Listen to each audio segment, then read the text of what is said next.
well, that just gives our colleagues a moment. So let me first introduce myself. I'm Ngaire Woods. I'm Dean here of the Blavatnik School of Government. I'll just repeat my name one more time. It's Ngaire. It's impossibly spelt.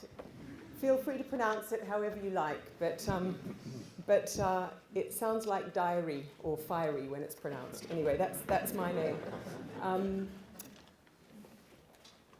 We're just delighted to be hosting you all here at the School of Government.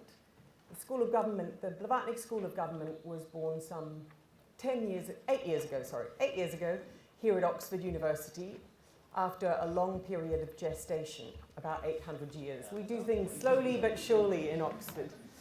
And with quite a simple mission, and it's the same mission that I think draws every single person in this room together, which is how can we improve government?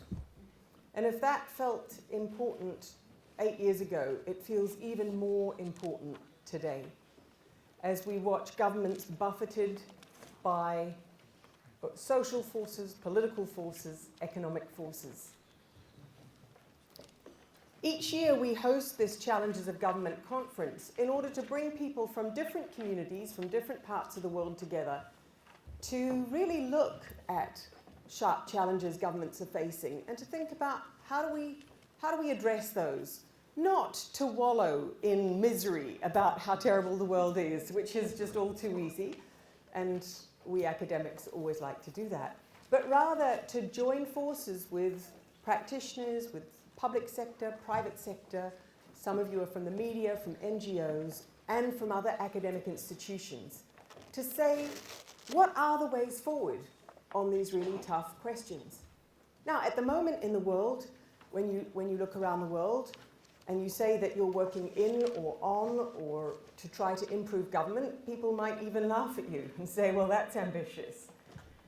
So I just wanted to take 1 minute just to underscore why government is difficult and why we need the brain power in this room, every one of you, to try to step up to thinking how to improve and how to strengthen government. Because I think what we're seeing, the backlash against government around the world, is just, we need now to remember that humans invented government, not because they wanted government, but because it's so important. Because there are things that human beings, firms, NGOs cannot do together unless there is a government that can make some very difficult decisions that affect everybody. Think about the decisions that are to be made at the moment on artificial intelligence, on globalization, on climate change, on what role free markets should play in the future. These are difficult decisions that no individual can affect on their own. And so, in every part of the world, humans have invented some form of government. But those governments are losing trust and losing legitimacy. So what we're about over the next 2 days is really thinking, first, how do we ensure that government is well enough informed? And what does that mean? How can governments use technology to be better informed? How can they, at the same time, know which parts of technology to regulate? What kind of society do we want to live in? Over the next 2 days, we're also going to address what makes government decisions legitimate in that respect. When we look at the loss of trust in the world, the backlash against established political parties and governments, we're reminded that government has to be, the people in every community have to look at their government and say, yes, they're on my side, or someone in that government is on my side. There's someone there that represents me. And in too many parts of the world, people are saying, that's just a self-interested elite feathering their own nests. Let's backlash against them. Let's vote them out. Let's not vote for any established political party. Or let's revolt against whatever form of government we've got. So what we'd like to do over the next 2 days, as I said, is think about, first, how can technology help governments? What's the big opportunity there, which we'll move to in a moment? But also, how do governments need to regulate technology? How do we need to shape AI, social media, the internet, technology, so that we can create the societies that we actually want to live in. We'll also look at the other big force shaping governments and shaping communities, globalization and free markets, and say we've got to this incredible spinning point, pivot point in globalization and free markets, where people are now recognizing that there's a great opportunity but also huge precariousness and risks, which are both economic and political. So how do we deal with that? What does a new vision for free markets and a new vision for international cooperation look like? And then finally, how do we take on the big issues, whether it's climate change, whether it's ensuring that we start attracting to government some of the very best people and ensuring that they are well trained, that they're equipped, and that they're bold enough to deal with the challenges that face us. So here at the Blavatnik School, we're trying to address these things, as many of the rest of you are in different other organizations. We're trying to address them first by through education. Many of you have either done or are doing the Master of Public Policy or a doctorate or a short course here in the school. We see that as one channel, but we're also equally, if not more importantly, trying to do research which takes us up, right up close to the problem holders. And there we need your help, your input, to help us shape that research to make it impactful and relevant to the challenges that governments are facing. And finally, we do it through engagement. And this conference is one of the things that we're doing to engage people, and we're thrilled that so many of you have come so far to be here. And I just want to underline that McKinsey and Company, and we've got many colleagues from McKinsey's here. Hands up, those of you from McKinsey's who are here. So a big thank you to our colleagues from McKinsey who partner with us in this conference to make it open and free and accessible to all of you. We're very aware that in many governments, in many parts of the public sector, there isn't budget to go to the world's expensive conferences. And McKinsey's has been vital in giving the support to this conference that allows us to open the doors and say this is an open conversation and you are all welcome into that conversation. So can we just say already a big thank you to McKinsey's for making it possible to bring us all together in this way.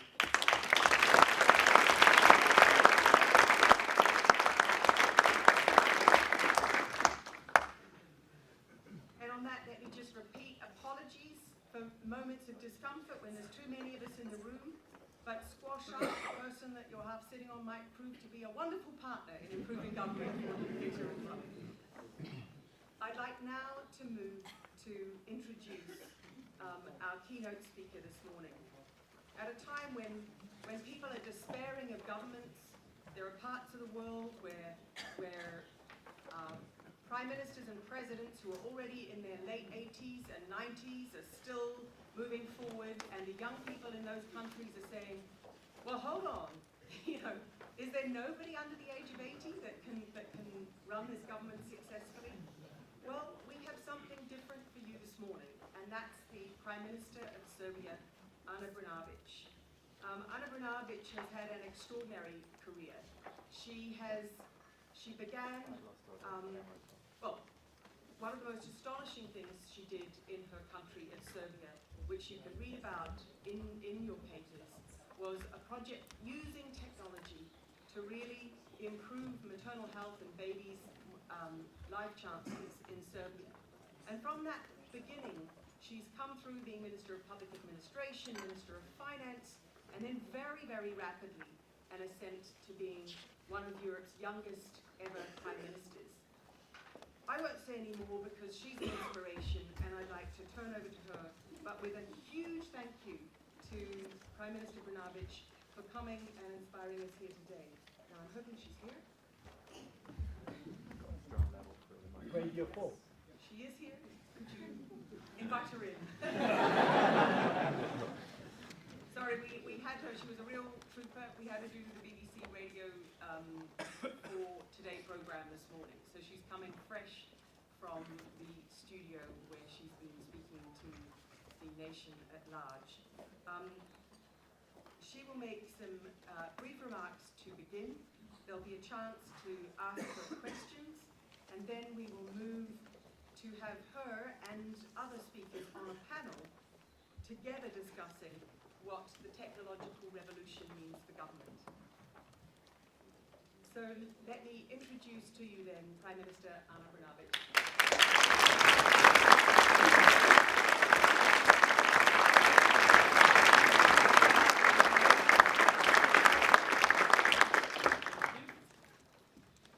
Thank you very much.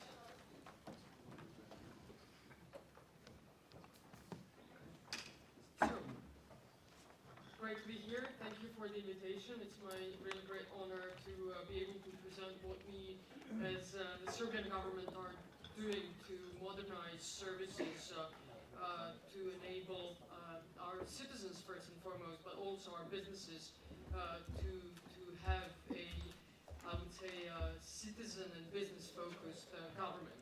Now, the Industrial Revolution helps us enormously in that.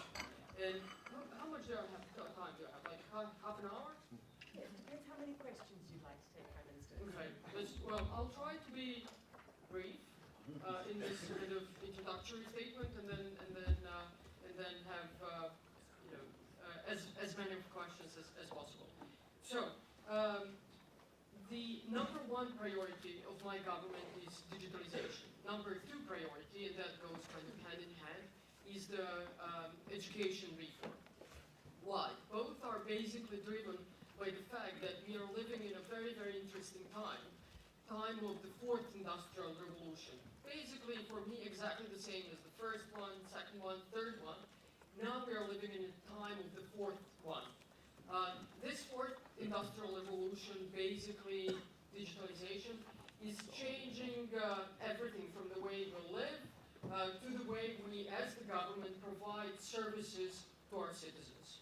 Now, digitalization for me has basically two pillars. One pillar is digitalization of the government. That to me is basically electronic government, e-government. To make it very simple, what does the buzzword e-government means? Just providing as much as possible electronic services to citizens and businesses. So basically cutting the red tape, cutting the queues, the physical waiting and collecting papers in order to bring that to the government, in order for the government to provide these services. That is, to me, digitalization of public services. And then the whole set of the second pillar of digitalization is digitalization of the economy and the life.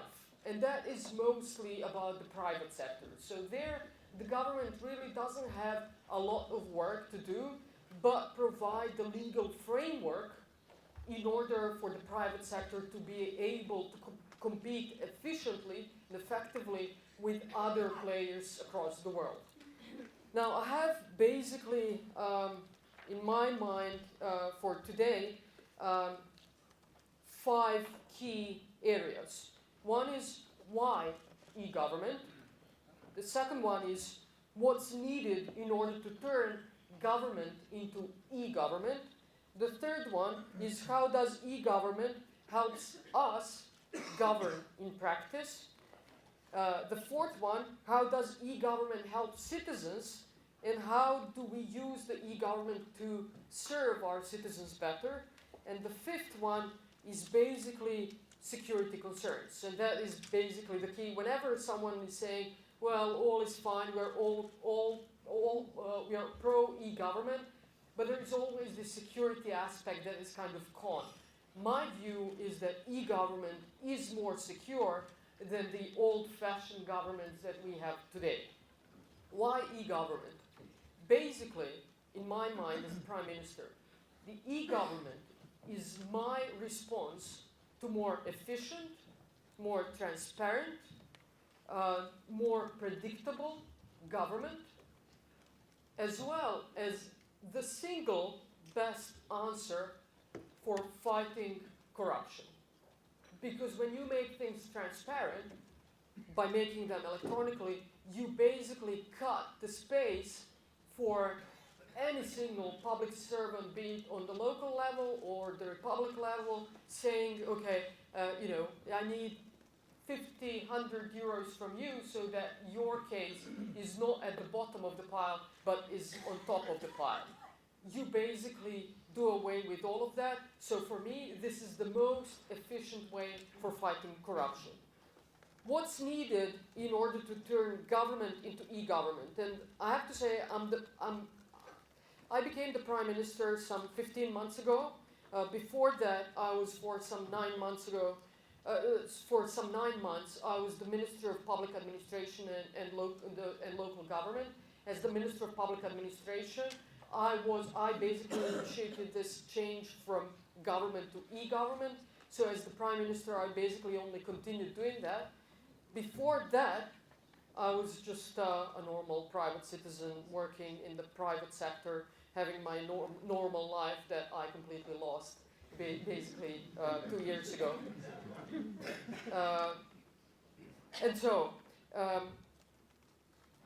And I struggled a lot with this. I've heard many times this buzzword e-government, and that it helps the government, helps citizens and stuff. No one could really explain to me where do we start, and I wasn't an expert in this. I kind of learned by myself, on my own, with helps of some of the consultants, some of the ministers who have done that. I've read about Estonia. I've read a lot about Austria. Austria is actually very good. A very different example than Estonia, although Estonia is usually taken as the example of e-government. So now, in kind of most basic terms, what do you need in order to start e-government? Well, first and foremost, you need databases, you need registers. Where do you start?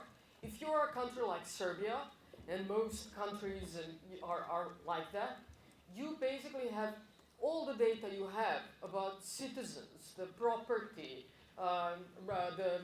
the businesses, all of that is in the paper format.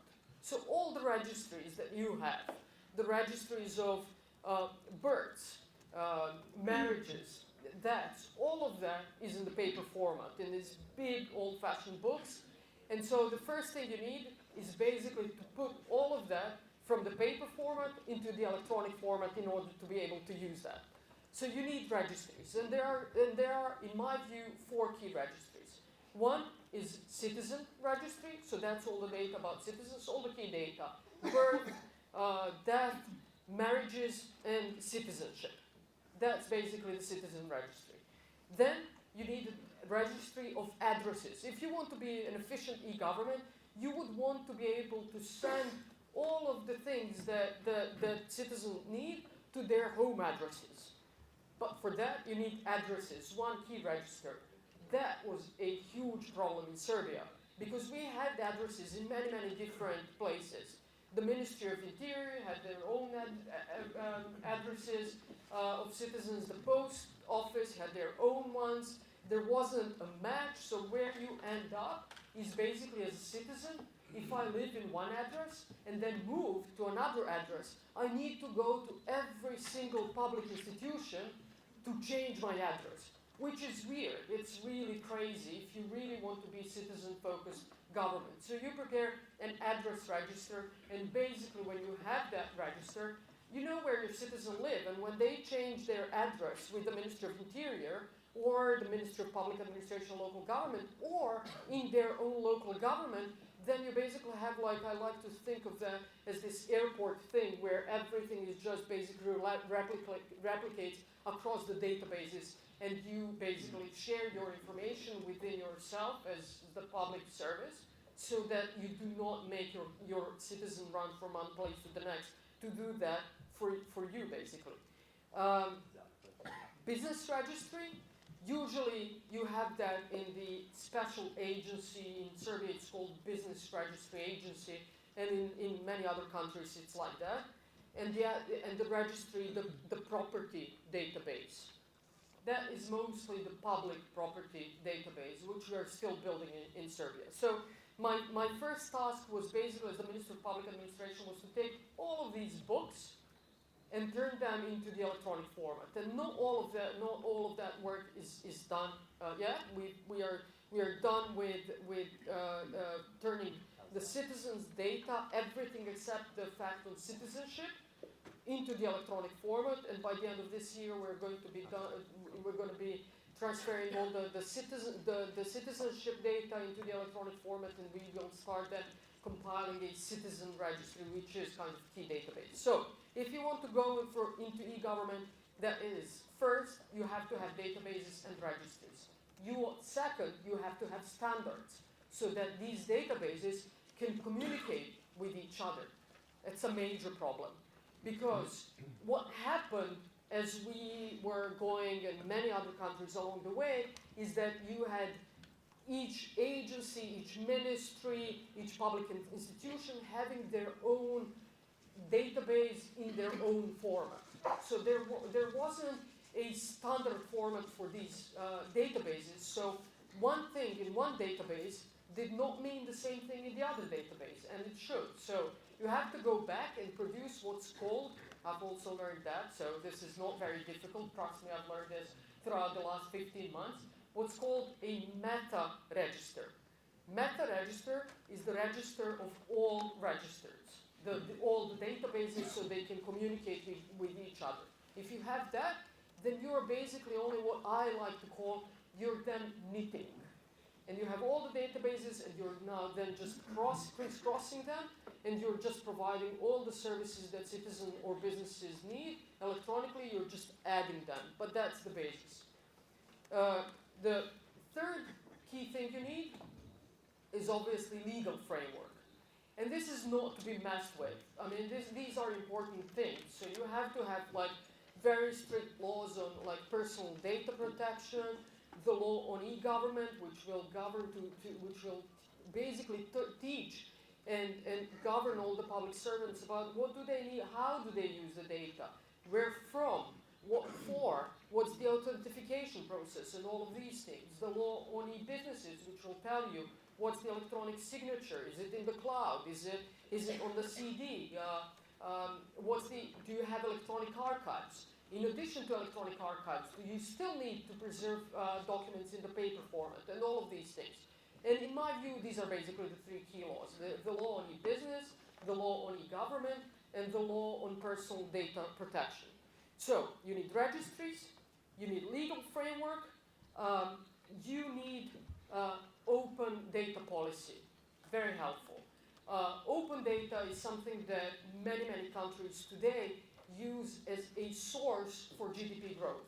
When you open the government's data, the data of also public enterprises, then is really talented, smart kids use all of that data to provide additional services, to provide problem solving to things that you didn't even know that you had a problem with. And then they show you that you can do things more efficiently. Open data policy is very tough for government. Governments are usually, as you know, very closed, very conservative. What we've done in Serbia is that we've adopted the law, within the law on e-government, we've made it compulsory to open data. And we have open government portal where all of these data are published. What we're doing now, we've also learned this from Austria, I have to say, is basically we have open data apps competitions where public enterprises are saying, okay, this is what we have problems with, and then based on all open data, you have hackathons, and the startup companies, the innovation companies are basically using this data to make your work more efficient.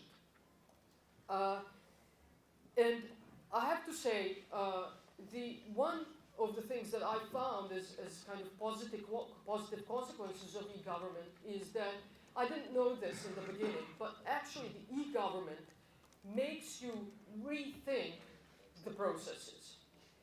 Because to make them electronic, you actually look at all the processes that are going on, and while connecting these databases and public institutions, you see that some of the processes are actually not needed.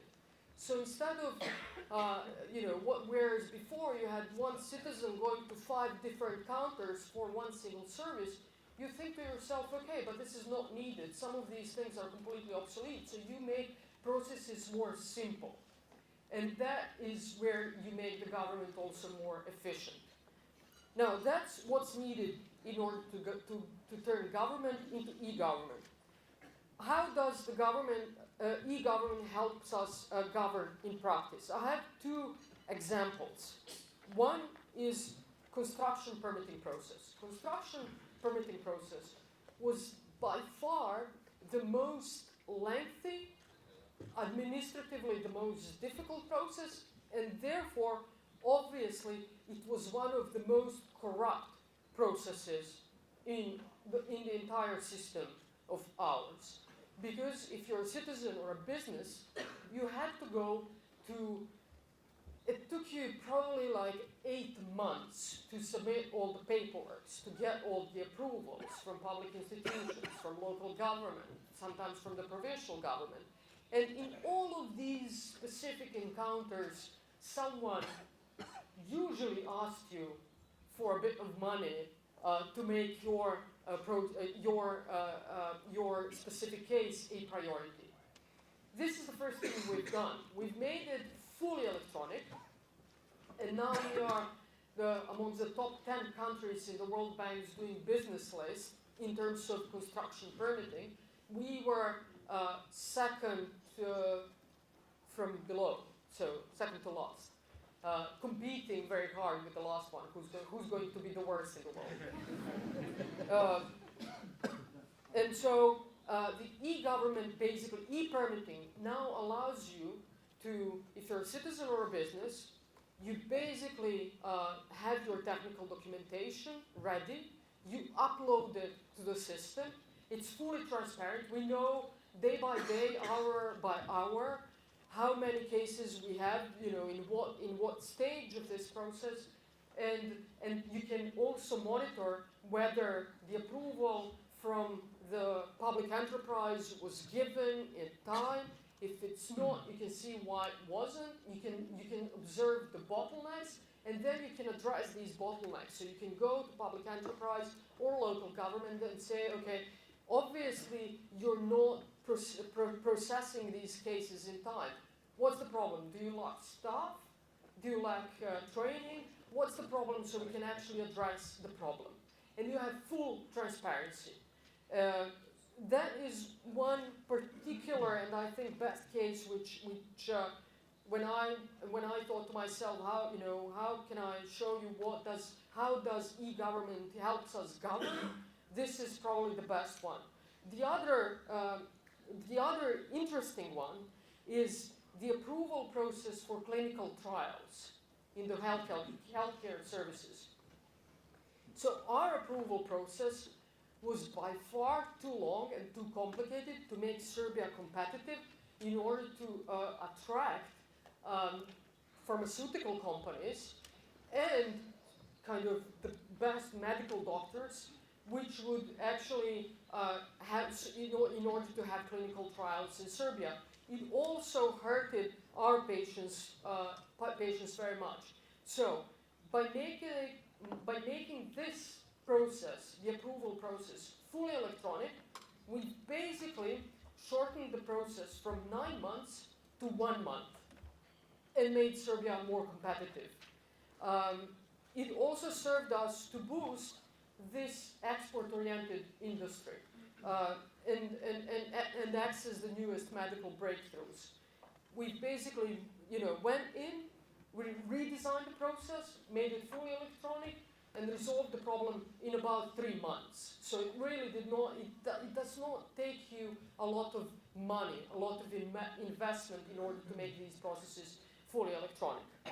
Now, how does e-government help citizens? And I have, I'll say,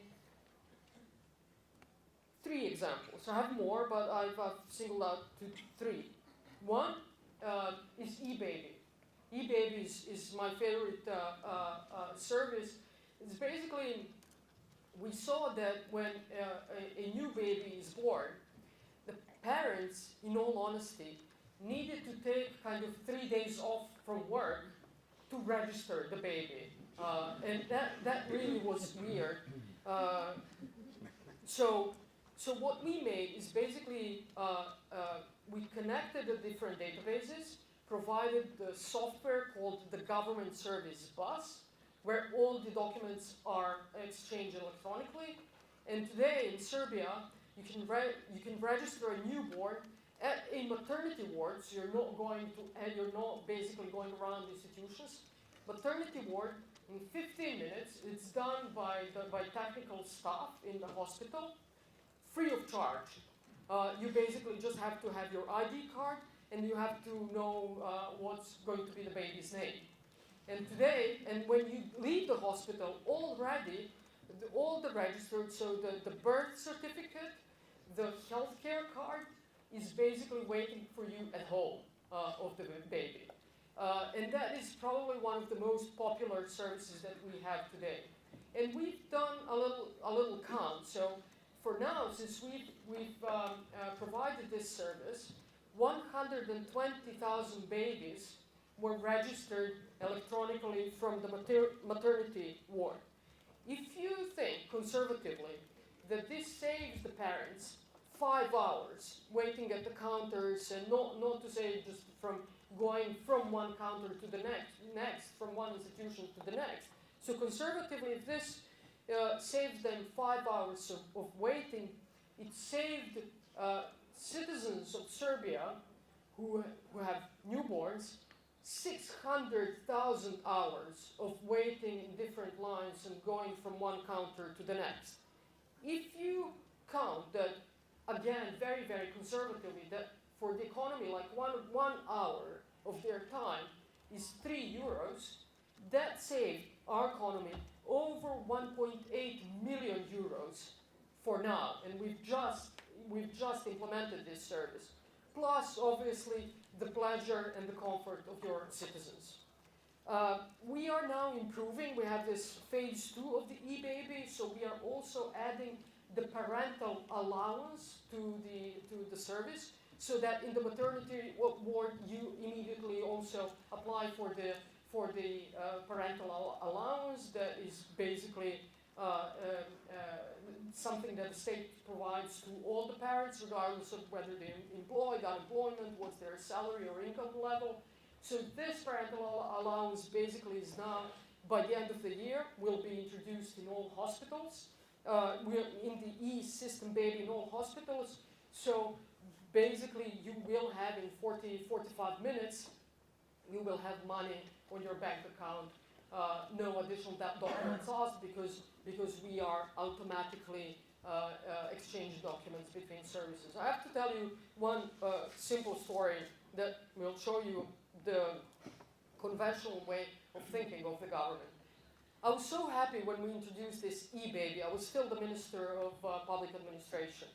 And I was in one of the maternity ward to present to Serbian public what we've done. So basically, when you apply, when you register, you have a text message on your cell phone saying, your baby was registered, the baby's healthcare card, the birth certificate is going to be waiting for you at home. Full stop. And I was like, can it be a little bit more human? Like, can we say, it was so this administrative text message saying, not even saying congratulations or,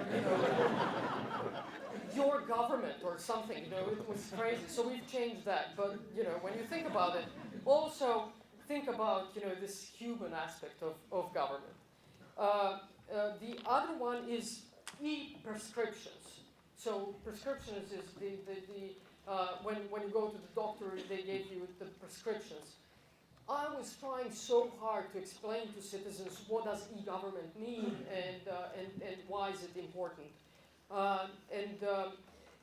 There's no single thing that explained to the senior citizens what does e-government mean and how it helps them than e-prescriptions. It was fantastic. I think that after a little bit more than a year in the government, I think especially senior citizens thought that I'm completely crazy, that I'm out of my mind. They did not understand what I'm talking about. Why is digitalization and e-government such a priority in a country that is usually traditionally relies upon agriculture and energy and hard industries? They completely thought that as a country, we're lost, because I have no idea what I'm talking about. And so when we introduced e-prescriptions, that meant that for the senior citizens who are basically always taking the same prescriptions, they don't have to go each month to see their GP in order to get this piece of paper saying, well, for the next month you will have to go to the pharmacy and take the same old medicines that you took for the last 2 years, but you still have to go to see your GP. Basically, the GP is now doing this e-prescription. All the pharmacies, whether public, and we still have public-owned pharmacies in Serbia, or private pharmacies, are connected into the same database. So you basically just have electronic healthcare card. You go to your pharmacy wherever you are, in your weekend home or in the place where you live. You give your healthcare card, and they immediately give you your prescription, your medicine. And they thought I don't have to go every month to my GP. It was unbelievable, and it is by far one of the most popular services in Serbia. And finally, then I heard, and that was one of my biggest successes. Finally, I heard one elderly woman saying, "I now understand what e-government means." So, and it's a good idea as well. So these are basically the examples of how it basically what it means for the citizens. Now, what is technology also enabling us to do as a government? And the government, which obviously, if you have that ambition to be citizen-focused, is that it allows you to have interactive government. So what we are doing right now, and we're going to launch it in 5 days, is a completely new website of the government. Today, we had this very boring website of the government, which basically served as for one-way communication, so that we can explain to our citizens, what we are doing, where we've been, who we saw, who said that we are fantastic, and all of these things. But citizens really, apart from really just reading about all the fantastic things that we've done, could not really interact with the government. So we are fully changing this website, making it fully interactive. It also allows you to provide all the information and allow questions to be asked by persons with disabilities and all kinds of disabilities, because that was what technology helps you with. So we're going to do this in five days, and what it will allow me as the Prime Minister is basically to see what were the citizens' questions and inquiries, what were their complaints, and whether my ministers respond to these complaints. They still don't know that. I won't tell them. I will use the first month to see who's responsive, and then we will discuss this in the cabinet meeting. And finally, to allow also time for questions, security concerns. So, and we've discussed this when we saw each other. Everyone asked me, okay, but when everything is electronic, are you not worried because of the security concerns, the cybersecurity, the hacking, and all of that? Of course, cybersecurity is probably one of the top 3 concerns that we have in the contemporary world, in the modern world. I would say in Europe, next to migration, terrorism, the cybersecurity is certainly one of the top 3 concerns that we should have. But then when you think about it also, in cybersecurity, you know that you've been attacked, and if someone also wants to, within the public administration, wants to peek at your data, you immediately know that this is happening. Whereas when everything is in the paper format, when someone wants to, especially in the local government, when someone wants to peek into their neighbor's data to see what they're doing, their personal data, but you would never know. Because the papers are basically locked, stashed somewhere in some office away. Anyone can see them. You don't really know what they're doing.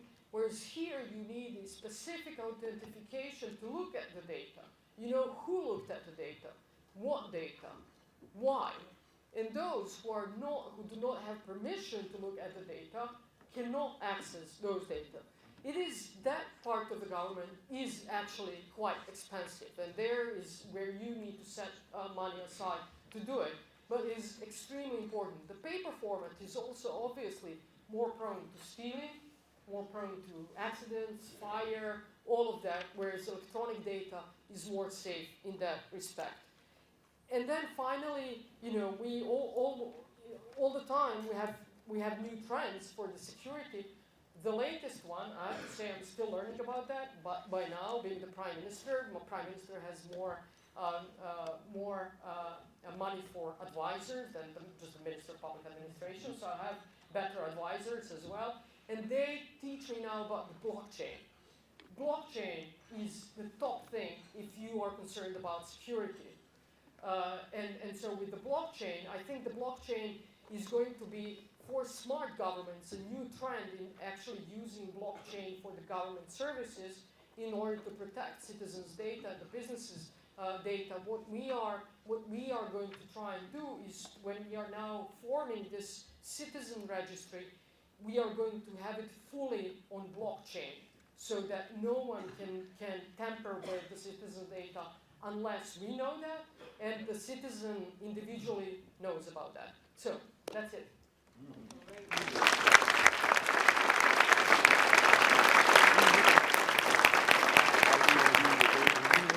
Well, if that didn't make you feel optimistic about the future of government, what will? We've got a moment for some questions. Prime Minister, I'm going to suggest taking 3 quick questions, sure, and then letting you decide which ones you'd like to answer. So if I can start over here at the back. And just very brief questions, please. This is Muganda from Partnership for African Social and Governance Research in Nairobi, Kenya. Thank you very much for that presentation, and we have experienced how efficient e-government is. But we have also experienced how efficient it is in increasing the pace and magnitude of corruption. Money just goes with the click of a button. And so we have high-level cases being prosecuted over this. I don't know what you would like to comment about that. Thank you. Great. So challenge of whether it increases corruption or not. So a second question we'll take from the middle group. I'm so sorry that we can only take a couple of questions. So right in the middle there, white shirt.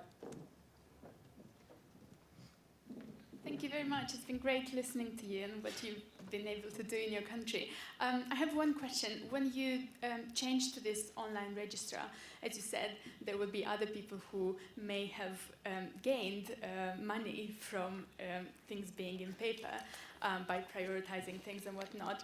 How did you manage to make sure that you are able to implement these changes despite it being contrary to people's interests? Mm-hmm. Getting a public service to innovate. A question over here, yes? Thank you. Serge McKinsey from France.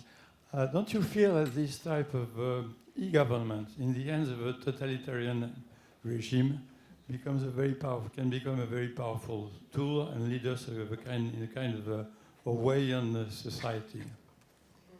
Right, so 3 questions to start. So on the corruption, the e-government and digitalization in general is not a cure for anything. I mean, you have to have, obviously a specific processes and legislation, to deal with that.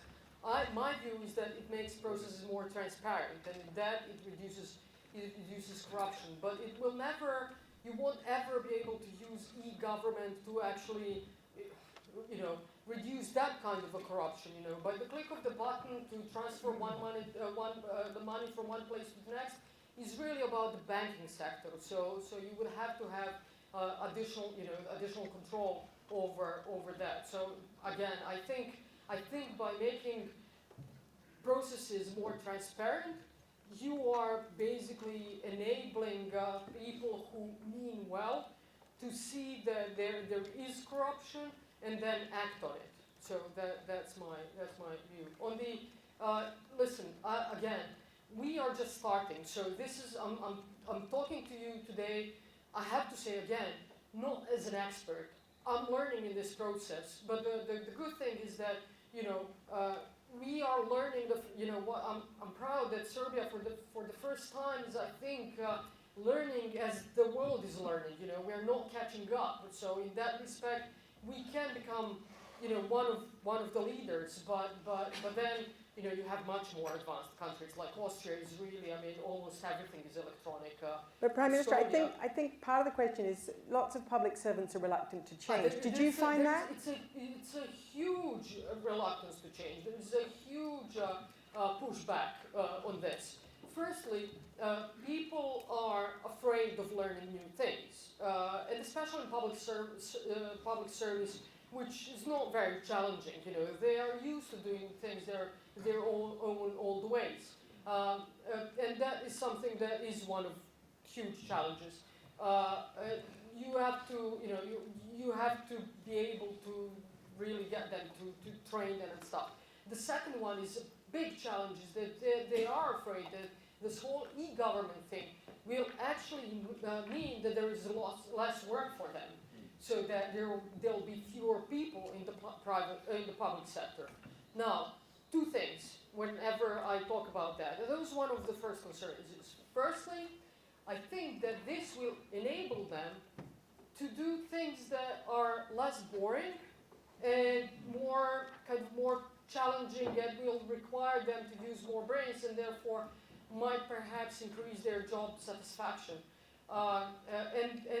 We do not have, we have just enough, I would say, people in the civil servant, and so it won't really make that we will fire a whole lot of people. It just means that they will do other things to enable us to provide higher quality service to the citizens. And finally and lastly on that, I also have to say, I come from the private sector, so in that respect I'm perhaps a little too pragmatic, and I know that as someone from the public sector, I have to take care about that. But you are making the government more efficient for businesses as well, meaning that you are enabling private sector to grow and flourish. And so there will be more jobs in the private sector. Now the private sector is the sector that pays for the public sector. So these people will be able to go and work in the private sector, where in general salaries are better, they have much better career prospects, So I'm hoping, and what we are facing today actually is that since salaries are increased in the private sector, which is a good indicator for the country, for the government, means that you have fewer high quality people to work for the public sector, and that's also a challenge. So. And then the Orwellian state. Yes. Perhaps. I'm by nature an optimist, so I never, I have to take time to think about that question on my way back to Serbia. But again, it's something that is happening. I don't think we can actually we can think about things, how to control that, how to prevent that.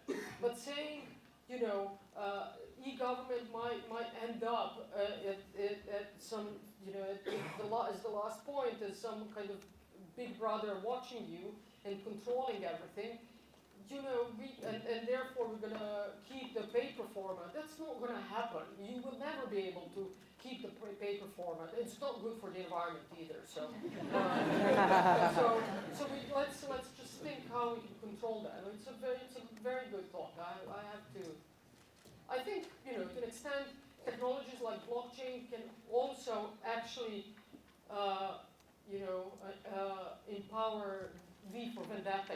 They can empower citizens. Because then citizens have an oversight over the government as well. Great. Now, we're going to move now to a panel including the Prime Minister, but also with some other people who have led on digitization in government, the former central bank governor of Tanzania, the man who's been trying to digitize the Italian system for the last 2 years, the man who's in charge of doing it for the London City Authority, and a couple of other commentators. So I'm going to ask you to stay in the room, but feel free to stand up and stretch while we reset the stage here at the front. But before that, and far more importantly, a huge thank you to Prime Minister Ana Brnabić for a wonderful start.